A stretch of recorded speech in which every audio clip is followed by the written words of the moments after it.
No whining. Only expert guests and seasoned opinions. Instruction that matters. At the controls, Vincent Finelli and Mark Wright.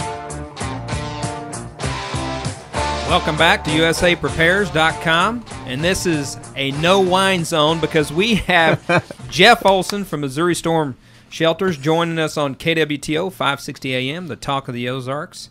And Vincent, why don't you welcome Jeff to the studio today? I'd love to, Mark. Jeff Olsen is the founder of Missouri Storm Shelters.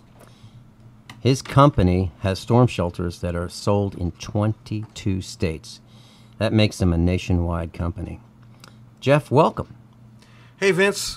Good to see you. Glad to be here. Hi, Mark. Hello, Jeff. Good to see you. How's your lovely bride, Karen, doing? Oh, she's just doing great. She's still working hard, keeping me in line. You know how that is.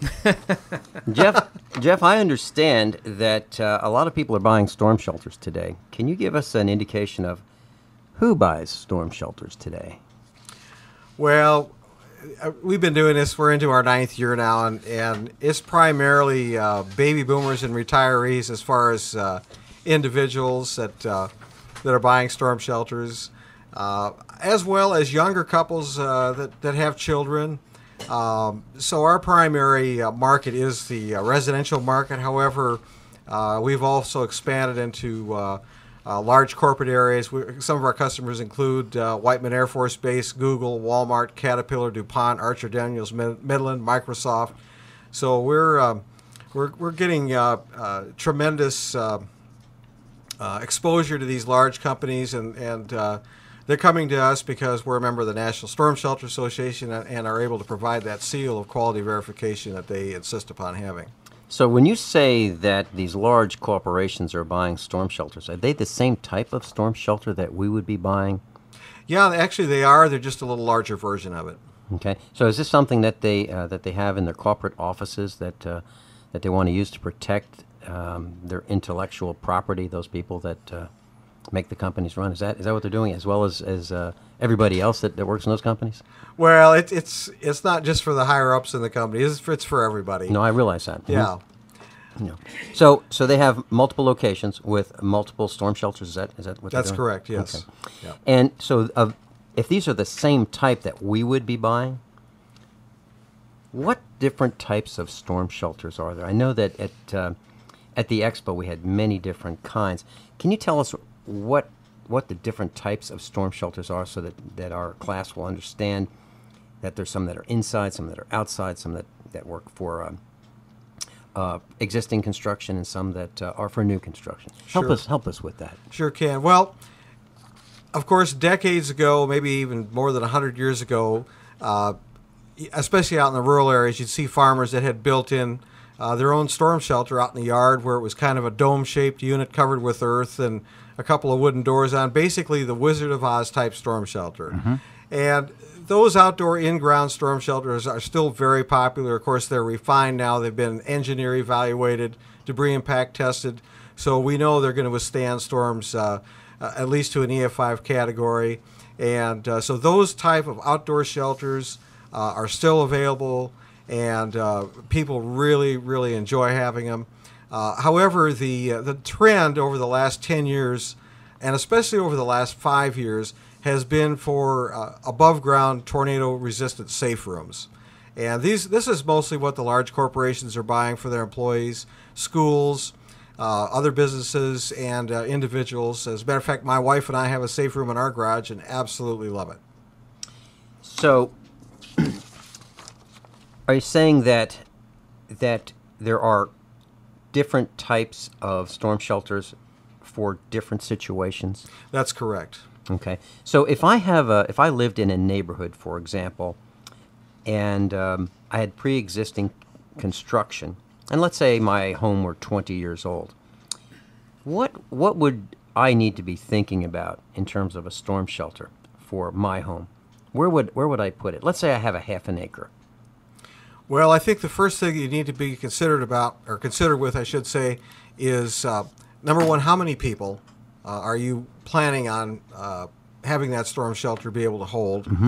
Secondly is going to be your physical capabilities. Now, if a person is handicapped, has a problem with stairs, that kind of thing, then you need the type of a storm shelter where you can walk directly into it. Or if there's a wheelchair involved or any type of facility that needed like that, you want to stay away from stairs. People that live in mobile homes out in the middle of in the country with acreage love the in-ground storm shelters. Sure. Because they're a little larger, because they're all concrete with some steel. They're a little bit less money per square foot. And so they each have its purpose, and of course, it all depends on personal preference. Some people do not want to be in ground. Some people insist on being in the ground. So we have a variety that kind of fits everybody's desires and needs. So if we had an in-ground concrete shelter, is that safe from everything that we can think of? Well, it certainly is safe from a tornado. There's no question about that. I would also say that, if there's an intruder, it certainly you'd be protected from an intruder if you can get to your outdoor shelter in time. That's basically why indoor safe rooms are so much better in that regard. A lot of people buy these outdoor storm shelters and use them as root cellars.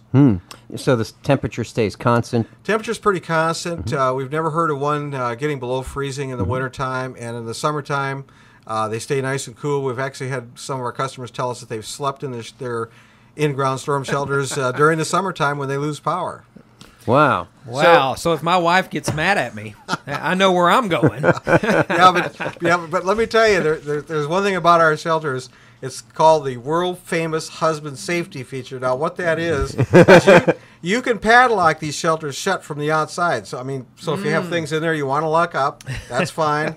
You want to leave and have those valuables locked up. However, if your wife gets mad at you, locks you with a padlock in the storm shelter, you can still open the door from the inside, even though it's padlocked from the outside. So breathe easy. We won't fill her in on that. Yeah. Breathe easy. So Jeff, the concrete storm shelter that you're talking about is, I guess, similar in design to the one that was built on my farm back in the 1930s. Is that correct?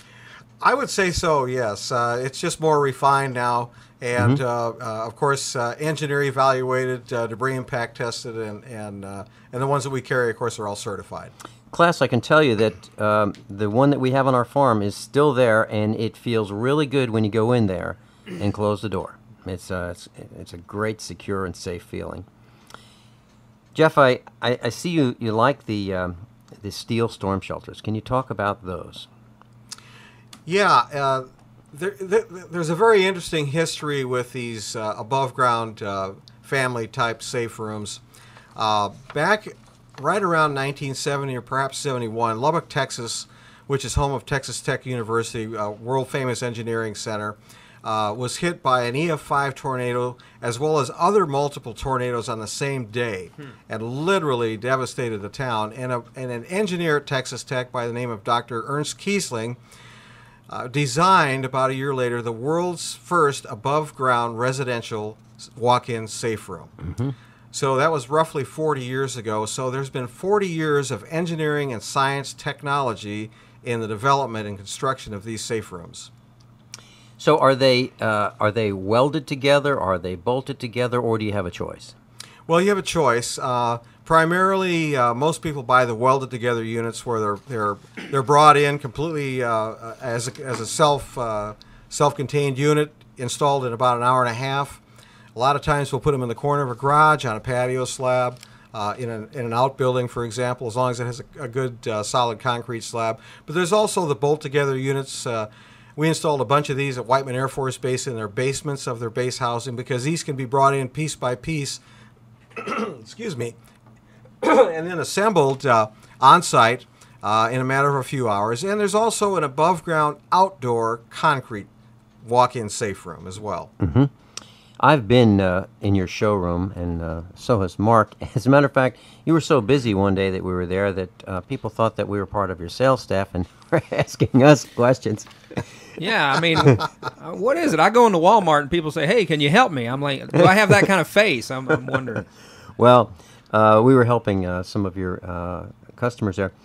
So when you install a storm shelter or one of these safe rooms that's steel and it's welded together, does it get bolted to the concrete floor? What do you do? Yeah, it does. And the requirement for the concrete is it needs to be steel reinforced, whether it's wire mesh or rebar. It also has to have a certain size to be the right weight to actually hold it down, because your concrete slab is your anchor as well as your floor. Now, typically a standard garage floor will meet all those requirements. But to give you an example of what's required to hold one of these shelters down, let's take an example of our most popular size, which is 4 foot by 6 foot.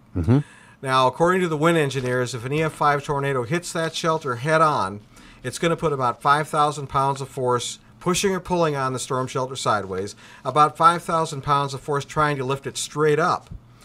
Now, each one of the anchor bolts that we use, it's a 3/4 inch expansion anchor bolt, has a maximum pull out of somewhere in the neighborhood of about 10,000 pounds and a shear off of around 14,000. So in theory, actually one anchor could actually hold this storm shelter in place, but my thinking is we like to overdo everything around our place, so we have 13 of these anchors holding this unit down. So it's absolutely total overkill, and my thinking is for $2 a bolt, who cares? Class, I have an automotive lift in my garage in my farm at my residence, and I use these same bolts to hold the lift in place in my concrete floor. I'm telling you, I have 2 posts that can pick up an 8,800-pound vehicle, and I have the same bolts holding that vehicle straight up in the air. So it's a great way to go. Many commercial buildings are actually anchored down with these same bolts. I think that's fascinating information that we need to learn more about. We're going to take a brief bottom of the hour break. We'll be back in just a few minutes. This is USA Prepares, the radio program. I'm Mark Wright. I'm here with Vincent Finelli and Jeff Olsen of Missouri Storm Shelters.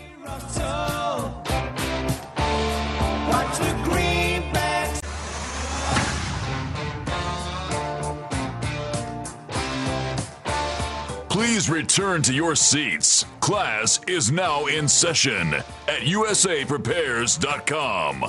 Interact now by emailing instructor@usaprepares.com or text 417-200-4715. And now, Vincent Finelli and Mark Wright. Welcome back to USA Prepares, the radio program.